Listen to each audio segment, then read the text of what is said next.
Tall Trainer here, and I came across this question just a couple days ago, and I wanted to clear things up a little bit. The question was, how do I get my daughter's ankle stronger? And she was doing a session of training there, and actually her ankle was not the issue. And actually a lot of times it's not the issue. A lot of times with an ankle problem or a knee problem, especially in young athletes, especially young female athletes, you know, it's actually the hip. The hip is the weak point. And the reason for this is if they are, you know, running and cutting and changing position and things like that, but they're doing it from too tall a position, so they're standing up too much because their hips aren't strong enough for them to be, you know, down low and able to still move and react quickly.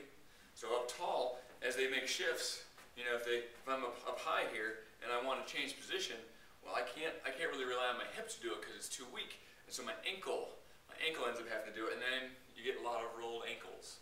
So if you know somebody who's rolling a lot of ankles, it might be that they're having actually a hip problem, not really an ankle problem. So their ankles don't need to be that much stronger. It's really deeper than that.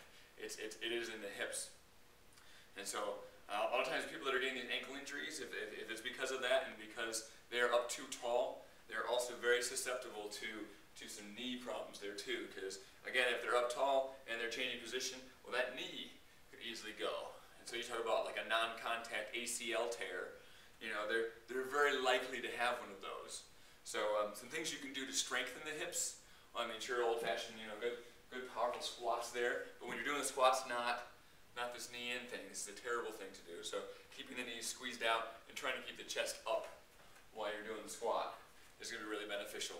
Other things like even just a bridge, feet in there, squeezing the hips up. So really starting to just work those hip muscles. Those kind of things can really help. You know, and even a lunge. So another basic leg exercise, but a lunge where you got a good weight lean forward. So you're really loading up the hip as you're doing it. If we're up and down here and doing it, we're loading up the thighs, but it's not getting to the heart of the problem, the hip, the butt cheek muscle, the glutes.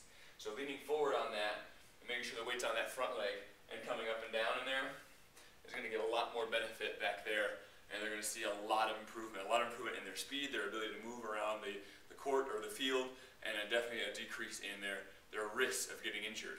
So that was just a quick video I wanted to put out there just to cover that a little bit. So train the hips. For athletes, train the hips. Get them stronger, and it'll help out every other joint below it. So Jeremy the Tall Trainer, I want to say have fun, be safe, and hope this helps a little bit.